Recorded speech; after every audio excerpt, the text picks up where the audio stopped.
هلا والله حبايبي، شلونكم؟ حبايبي جيتكم طريقة عمل عجينة الكيك بمقدار 6 كيكات، لأن هواي من المتابعين طلبوها من عندي. أول متابع راد 6 كيكات، يعني هي هاي العجنة.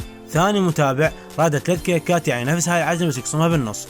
ثالث متابع راد 4 كيكات بس حجم كبير، يعني نفس هاي العجنة بس يوزعها إلى 4 قوالب كبار. اعطيني متابعة ولايك، تعالوا على الطريقة. حبايبي أول ما نجي حضرنا العجانة وراح نطق البيض. أول شي بعجينة الكيك نطق البيض اللي هو 26 بيضة، وإذا تريدها نص عجنة 13 بيضة. احنا عندنا 6 كيكات راح نطق 26 بيضة.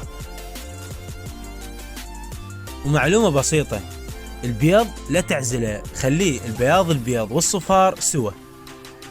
بعد ما طقينا البيض أول شي هسه راح نخلي ثاني شي الطحين كيلو و100. بعد ما خلينا الطحين كيلو 100، ثالث شي نخلي الشكر 850 غرام. رابع شي